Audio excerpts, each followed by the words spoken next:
If you will please allow your eyes to close or gaze down at a 45-degree angle.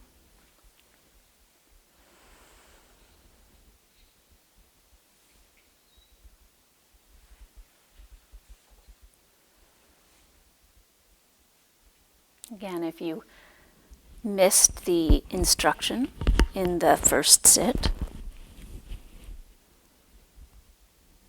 no worries. I know it was a bit difficult to hear.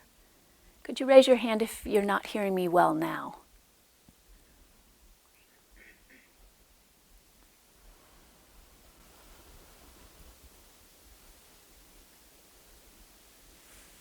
As I mentioned in the second sit, the recap could be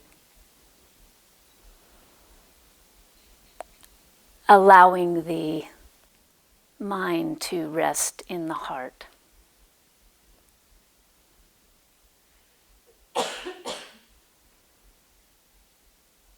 This is the prompting of Sri Ramana Maharshi.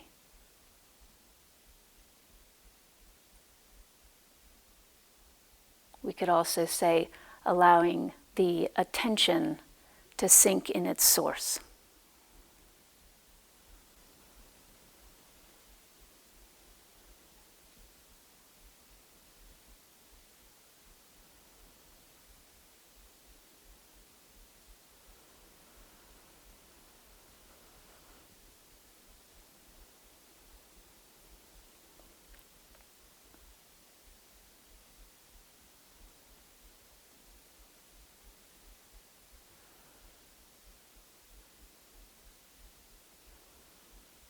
If we meditate with the fuel of a busyness to be a better person, with the striving to be a better person. And then on this retreat we talked about the pseudo Zen masters, so fill in the blank with more perfect concentration or more pure thoughts. If we meditate from this attempt to be a better person, from this striving, then we'll always be striving. If we meditate because we're in love with the direct experience of resting in our luminous being, then we will always be in love.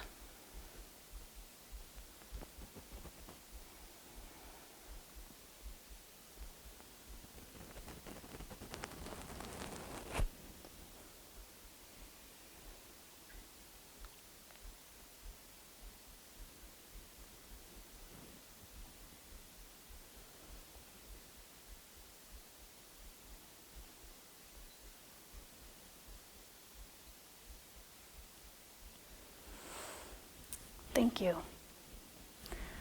Are there any questions?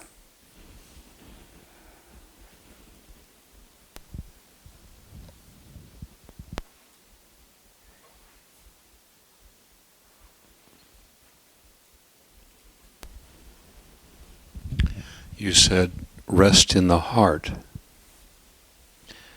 What's the alternative?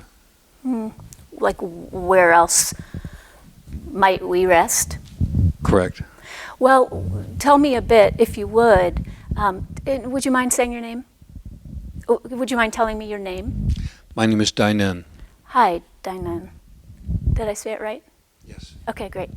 Tell me a little bit about your experience of where your attention tends to rest. My attention generally tends to rest in my mind, and by my mind I would say the inner voice. And then I sometimes struggle a bit. Hey, quiet down up there. And so I assume, this is an assumption, that when you say rest in your heart, it's instead of in the mind. I think that heart would be that open, clear space. I think that would be a what's significant to me about your statement is that that's what arose for you.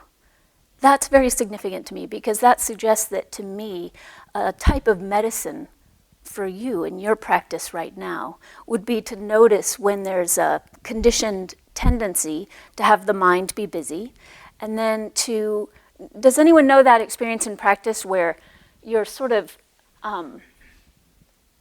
you're fiddling with the mind, but all in the name of practice? So I'm noticing these thoughts, and then I'm letting go of them, and then I'm returning to the breath, but it's all happening up on the surface of the water. I like to ask at this point in time, am I revealing too much, or are you all with me? Okay, so it's, to me, what's significant about what you're saying is that you recognize that as a habit or a pattern. So for example, I'm counting the breath, I recognize the attention has wandered off, I notice where it's gone, I come back to the breath, but I'm maybe having some dialogue about how my concentration is not so good today. I should have had Summer Richards oolong tea. I'm struggling with torpor. Okay, so we're sort of, it might even sometimes be still in a very subtle conversation about what perfect practice looks like, or pure, and how pure intention manifests. And one of the things we've been looking at during this retreat is how that can tend to keep an illusion of a self that's separate from life in place. Right? It's got something to do, always something to work on. You're a continual project.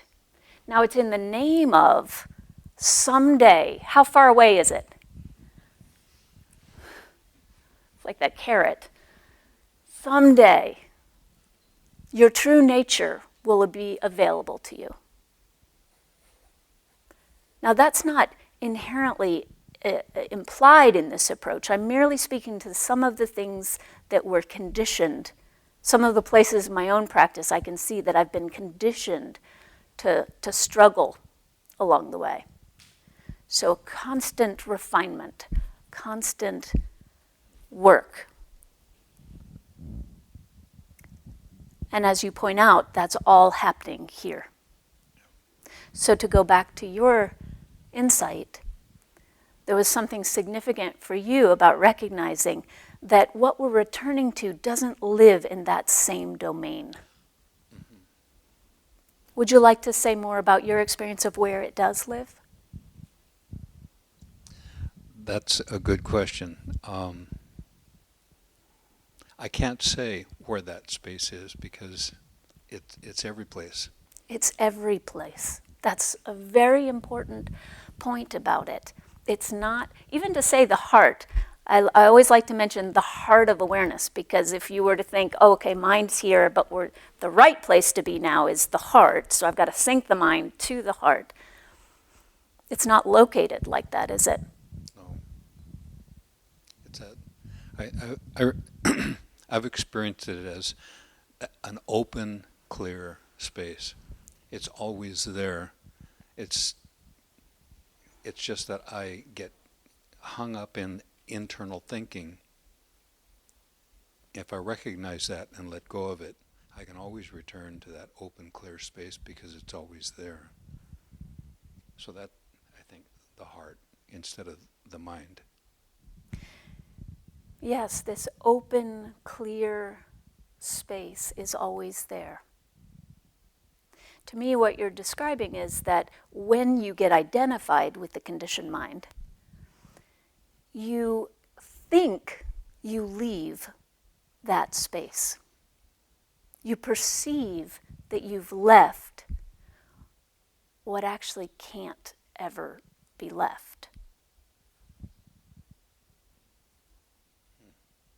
But we perceive that we've left it, therefore we suffer. So remembrance becomes a really good time, doesn't it? Thank you. Yeah, thank you.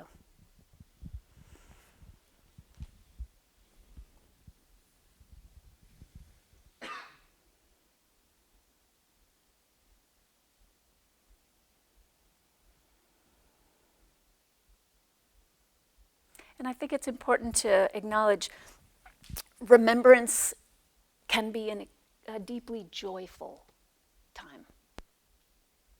Has anyone in this room ever struggled with attaching a conditioned belief to your practice that this is very, very serious work and must be treated with a type of graveness at all times, because that would show your sincerity?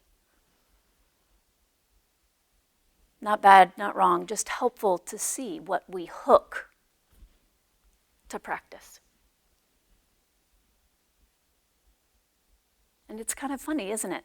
So we're going to do that so that we can then wake up and be joyful? Why not just be joyful?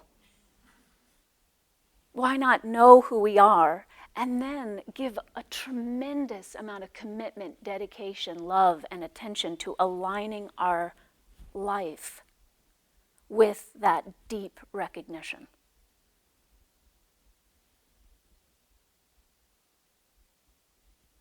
What does that look like? It's a subtle practice that happens moment by moment by moment.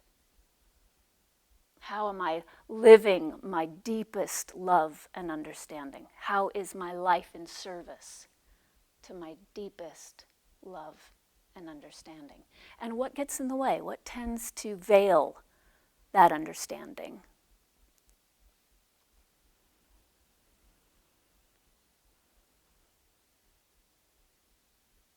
This doesn't have to be done from the seat of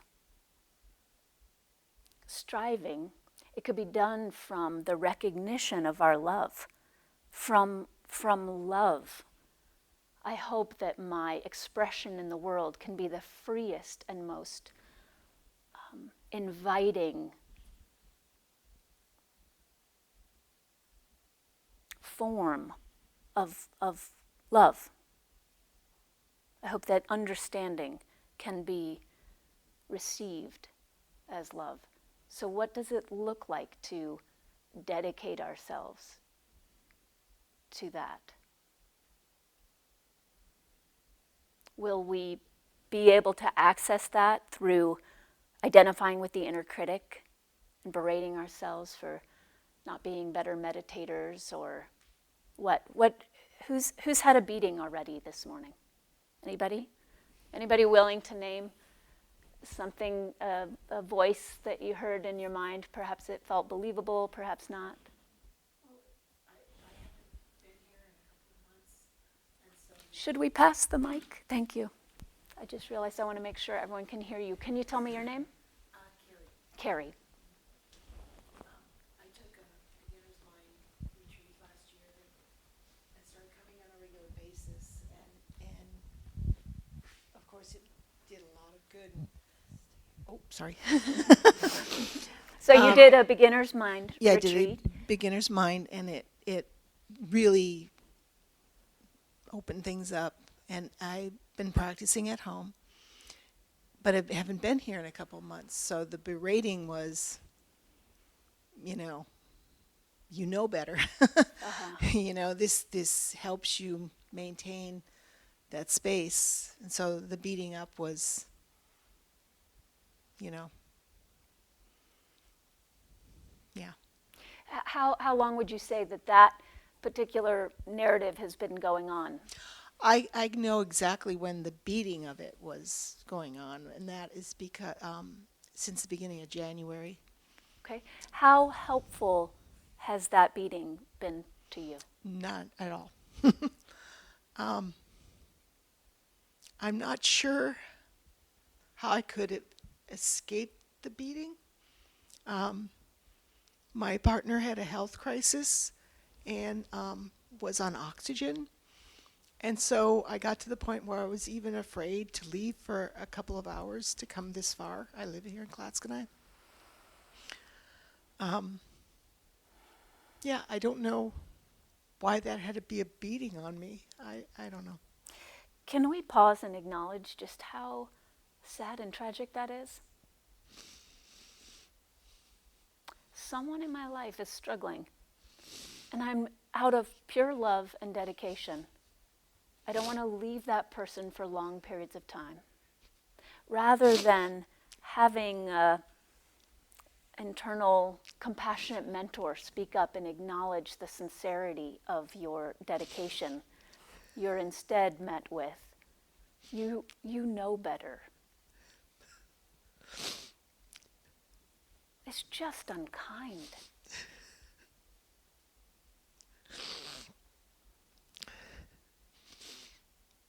I'm kind of good in a crisis. I can hold it all together. And then when the crisis is over, it's kind of when I fall apart. So he's done a remarkable healing. They said it would take 6 months, but it's only been a month, and he's being able to breathe without oxygen. So this is all that pent up. Yes. Hallelujah. Amen.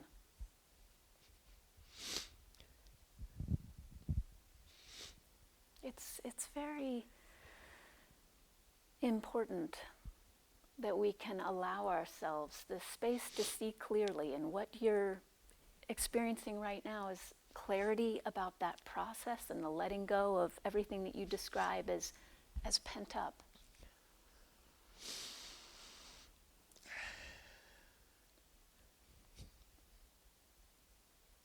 I'm coming up on an important anniversary too next week.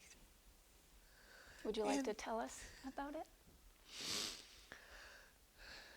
2 years ago I had a stroke. And a stroke. Half my body couldn't talk, couldn't walk.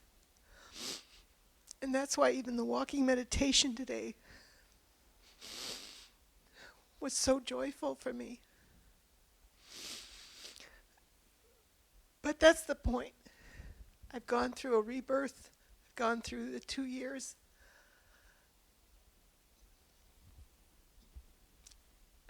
I'm excited for what's next. I made it through a couple of traumas, and they weren't traumas. The stroke turned out to be the best thing that ever happened to me. And a lot of people don't understand that, but there's a lot of people that write books about how even Kurt Douglas, who just passed away, what I was struggling with that probably caused the stroke was I was trying to figure out mindfulness. Let me tell you, be careful what you pray for, because nothing makes you more mindful than a stroke. You just got thrown in the deep end of what it means to be present. Yeah. Mm-hmm. Yeah. And the blessing this monastery has been, even just its presence. Mm-hmm. I mean, the monastery opened up very close to when I came here, and I've kind of always known it was there. Mm-hmm. And the weekend retreat,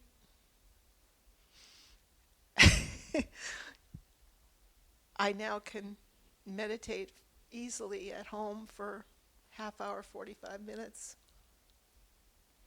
And it is usually joyful. And even when it's not, and Yeah. that's okay. It's so, what you're pointing to is so important, that you recognize that it's possible to have a practice, and that there's a place that's holding down the capacity for you to do that. So avail yourself of that as you're able, with no beatings. Yeah. The less beatings there are, the more we'll be drawn to practice out of love. And then you won't be able to keep it away. You won't be able to shut it off. You won't, everything in your life becomes practice. Yeah. Until this last month, I was feeling that. Mm-hmm. And I still got to sort out why I shut it down, why I couldn't be the caregiver. And yeah, I'll sort it out. Or not. Or I'll beat myself up tomorrow. Just, first of all, end the beatings. Okay. Okay, let's just start baseline. And then leave with this remembrance that's at the heart of what you're sharing, which is that you value practice. And remember, you learned something here. You did practice at home. Practice, we are so lucky and fortunate to have places that support and nourish practice. And there is no such thing as being without it, should you wish to choose it in any moment. Practice isn't something someone else gives to you. Practice is not something that's held in a certain building. Practice is not held in a certain form. If I can only experience my true nature in rigorous zazen retreats, then that's going to be a fragile relationship with my true nature. Yeah. Now that doesn't mean don't do a ton of those retreats, if that's my love, if that's my call. But to not be confused about form. Yeah. Because what's available to us is a peace that's not fragile. An understanding, a saturation in our direct experience of true nature that's not fragile. That we recognize as unbreakable because that is the fundamental nature of our true nature.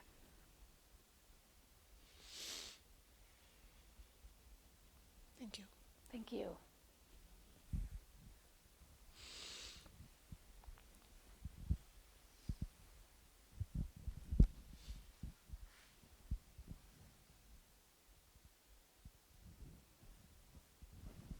What else?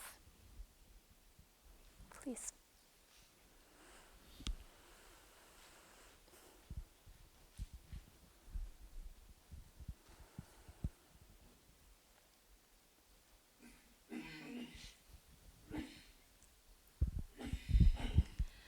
I don't really understand what you mean when you say that we can't leave awareness or this open field. And maybe another way to get to that question is, so I feel like a child with a new toy with this kind of meditation. And I noticed something today where, so we're not directing attention like a beam of light, but we're just like resting it like it's a bowl filled with light. And so objects come and go. So far so good, and maybe there are sensations, maybe there are sounds. And sometimes I get hooked in a thought and I hook it and I go back to the bowl. And then I noticed that it's like the bowl started getting cloudy with mist, sleep. And I went into sleep and it felt like I completely left that place. It seems to me that if I'm asleep, I'm fully not aware. Maybe sleep is just one of the ways in which I can leave that open space. So that's my question. Tell me about your experience of leaving awareness. Where does that? And by awareness, I could also substitute that and say just pure consciousness. Tell me about an experience that you experience, something that you experience as outside consciousness. I don't really know what consciousness is. Okay, no problem. Let's make it simple. Let's just focus on awareness. So, are you aware of your breath in this moment? Yes. Are you aware of sounds in this room? Yes. Are you aware of sensation in the body? Now, rather than focusing on the sensation or the sound or the breath, what happens when you give your attention to the awareness?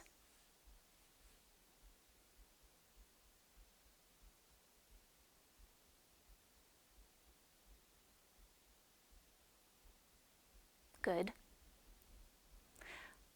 Does that awareness stay there? You can close your eyes. Stay there. Does that awareness Do you experience that awareness as having edges, or No edges. do you experience it as something you could step out of and then come back into and tell us about that journey?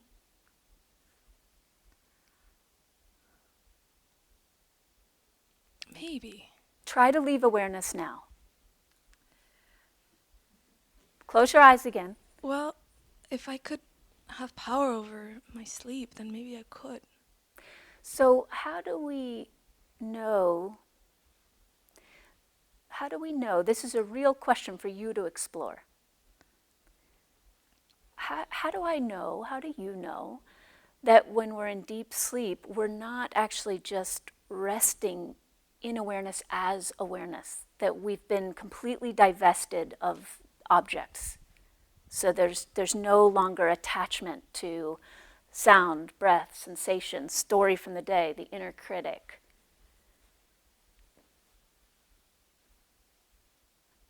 How do we know?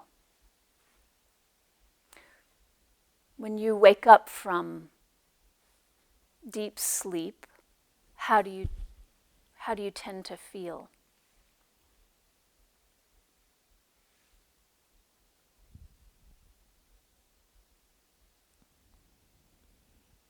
In the very first moments, I feel different. I feel sort of softer. Softer? Right? The world hasn't taken form yet, right? So there's something that feels softer. Do you ever feel like you wake up and then if you're paying attention, you can watch there's sort of a download, a crystallization of identity that happens? Like, oh yes. Anyone ever wake up and watch the mind? So what is there to worry about today? I forgot what oh yes. Oh, thank you, I got it. And then you're on your way.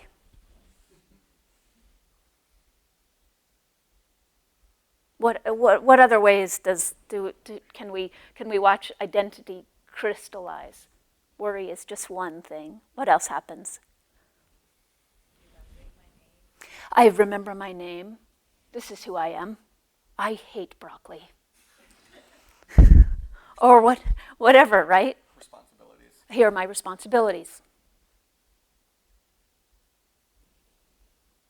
Planning the day. Planning.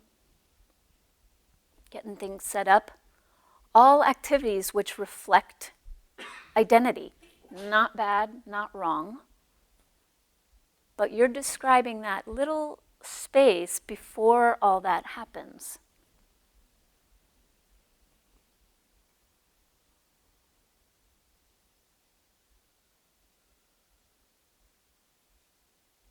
So what if that softness was a reflection, like the perfume or the residue of having been divested of all of those objects, all identity, all.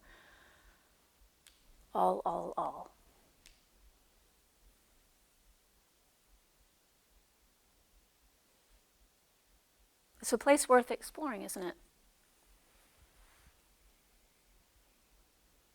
So are you saying that when I do get lost in my identity and my worries, I'm in the same sort of level of awareness, or I'm as embedded in consciousness? Well, I think the important question is who gets lost?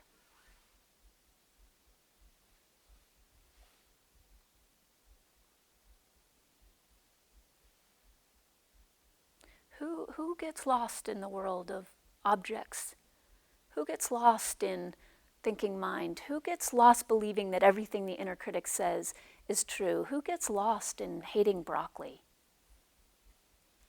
Is it our infinite, unborn mind? Is it pure consciousness?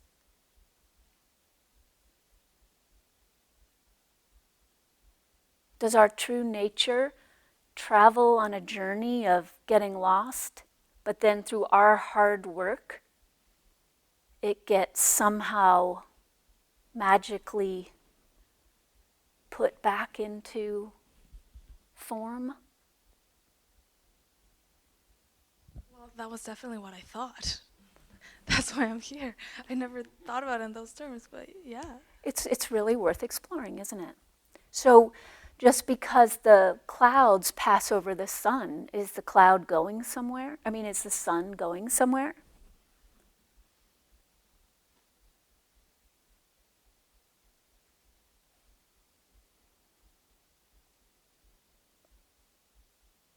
So one way we could approach practice is to pay very close attention to the clouds.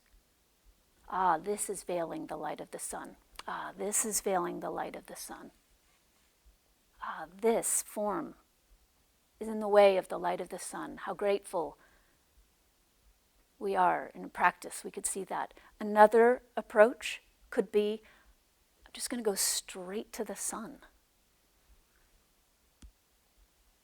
Recognize myself as the sun.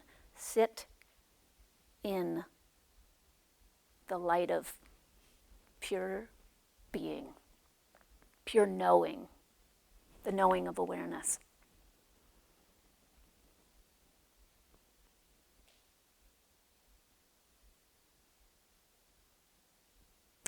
In my experience, that it's all a joyous celebration.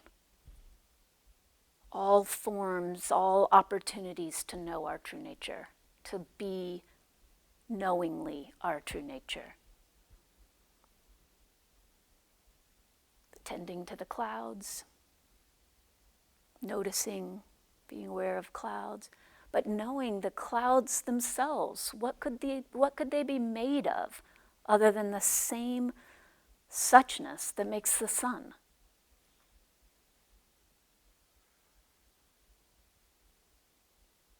Do you know what I mean? Well enough. Thank you. Yeah. Is there anything you'd like to clarify or add?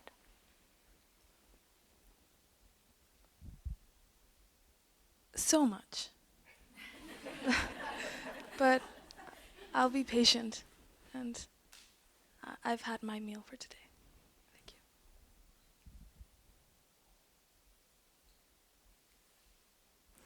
you. Then my best encouragement is to enjoy the meal. To know that you can't do this wrong. This isn't about figuring something out. Practice is a process of remembrance.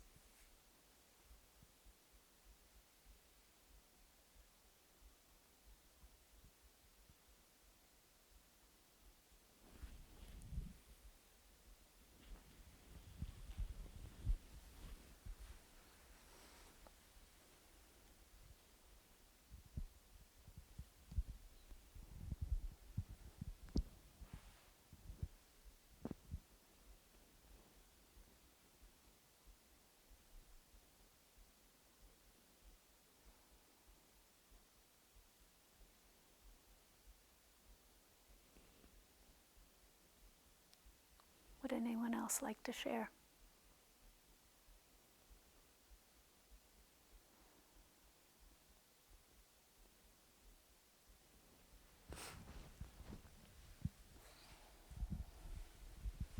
Yeah, thank you. This continues to be extremely helpful. I guess I kind of, so in turning that flashlight around or in resting in awareness, kind of, people are talking about it as a space, right, in which things occur. I think for me, it's like turning the flashlight around and like there's nothing there is maybe more the experience that I'm having. And I wonder if you could speak a little to that. Yes.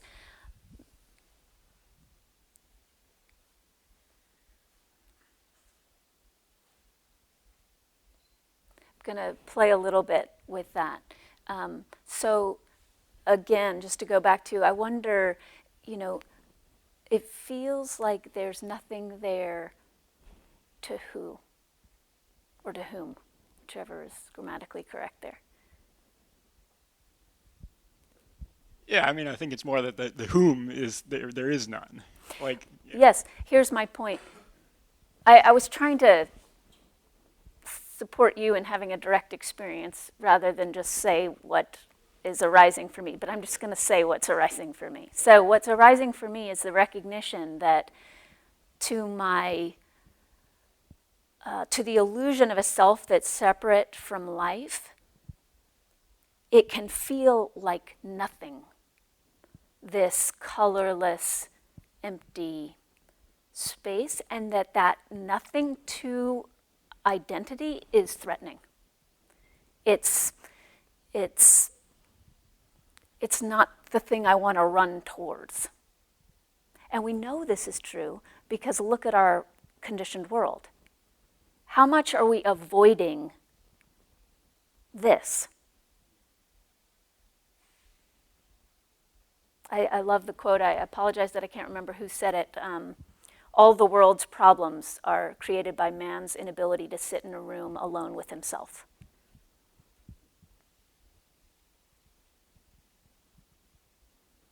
It's just an interesting way to reference how deeply conditioned we are to avoid the very thing we actually all long for. We all have this in common. We all long. What do we long for most? Just popcorn style. What do we long for? Happiness. Is there anyone in the room who doesn't know the longing to be happy? Connection. Self-understanding. Self-awareness. Understanding unconditional love, knowing unconditional love. So all those things are qualities of our true nature. Peace, quality of our true nature. Rest, quality of our true nature. Focus arises within the brilliance of our true nature. But in my experience, we tend to want something like focus so that we can know our true nature. So focus is, as you can hear, the theme of this is there is nothing wrong. So great, concentration practice, lovely, focus, wonderful. That's made of awareness. It's just helpful to not be confused that awareness has ever gone anywhere or is at the end of a road somewhere. And to the illusion of a self that is separate from life, that emptiness or that void is distressing, maybe at best. Before I was a monastic, I took a meditation class in college. And if I had known that at the end of the meditation class, the final semester project was to spend, brace yourselves, 10 hours in silence and alone. If I'd known that, I would have dropped the class.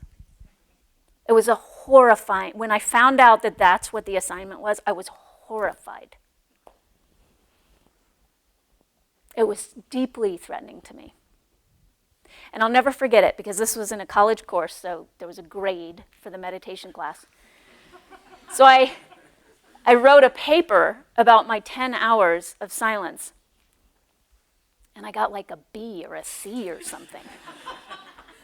Because I wrote this whole paper about all these amazing creative things I did with my 10 hours. I wrote songs and I danced and I made things out of clay.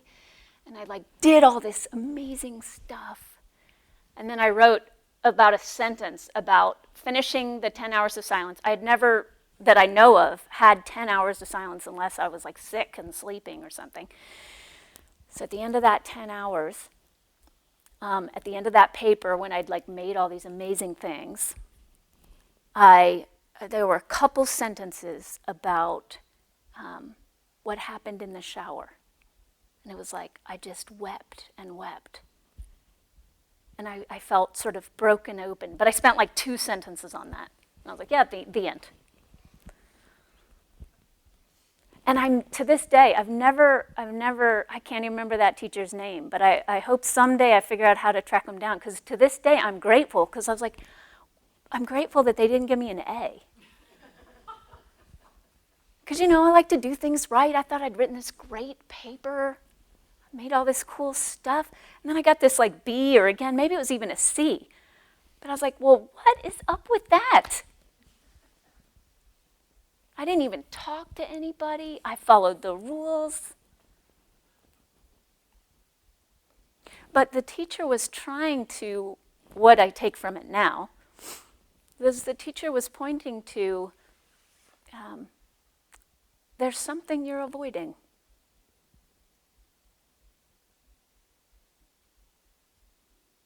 You might want to look into that. And she was right. And I happen to be someone that wouldn't, in the conditioned realm, I would have kept avoiding if I hadn't put myself in a structure, if life hadn't put me in a structure. I don't feel that I chose to go to a monastery. I really feel that life stuck me there. There's truth on both sides of that, of course. But I remember very clearly saying, if I go to the monastery, I just want to make sure I won't be called a monk. Like, this is just a temporary thing. I'm just doing a little in between these two other things. I'm going to have a little practice time. Relate so much. Yeah, the conditioned temptation to avoid was severe for me. And it took the structure of the monastery to keep turning me back. I mean, there was nowhere else to go. And this was far away from things. And I didn't have a car. So it was like, I was just there. When it got hard, I was just there. After 6 months, I remember I got a note. It was the silence there was very strict. So everything was communicated through notes. So I remember after 6 months, I got a note that said, your time is about to end. Please write a note saying, are you going to recommit to more time, or are you going to leave? And I remember I went out on the porch outside the Zendo, and I was so conflicted because I knew I hadn't even scratched the surface of what was really possible with practice. But my life called. The kids, I didn't have kids, but the vision. Yeah, I didn't just leave my kids for 6 months. The vision, the kids, the husband, the life, and I was going to move to San Francisco, marry a dancer, have a dog named Dakota. I'm not kidding. I had it all planned out. It was like set. And it was very distressing to me to consider like releasing the grip on that vision. And so what you're talking about was just this big nothingness void. And I didn't have, I had much arising that suggested that I didn't have an interest in just diving into that. I'd had enough of a taste. All that said, I knew that I had to write back something on this note, so I flipped a coin. And I remember when it was in the air, I remember saying to myself, if it says leave, I'll do 2 out of 3.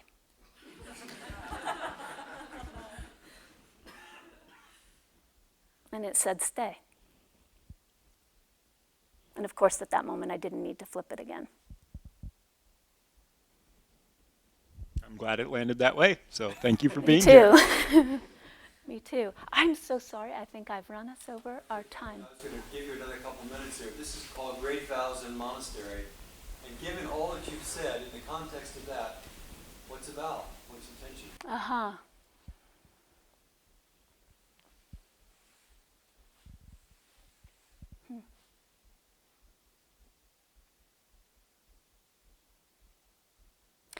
It's interesting, as you ask that, what arises for me is that even with my somewhat eclectic path, a practice that has contained monastic training, countless Rupert Spira retreats, working with someone who's deeply seeped in understanding the chakra system.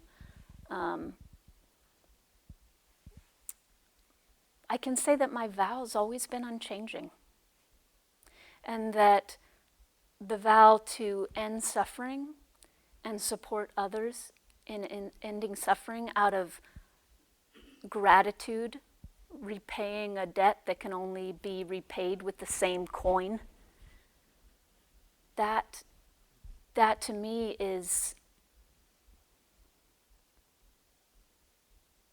a vow that it doesn't matter where we are or what we're doing.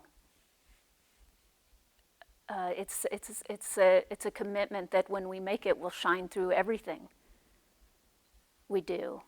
So perhaps what's most important for us is to find out how might my vow reflect the most fundamental truth that I have access to, the most fundamental longing or the most fundamental knowing and understanding and most fundamental love. Because that will withstand all form, all circumstances, all moment, all time. And perhaps practice is just the realignment with that vow again and again, because clouds do tend to pass over the sun. And when that passage happens, it seems to me that we forget our vow. So the importance of remembrance is everything. Great, thank you. Thank you.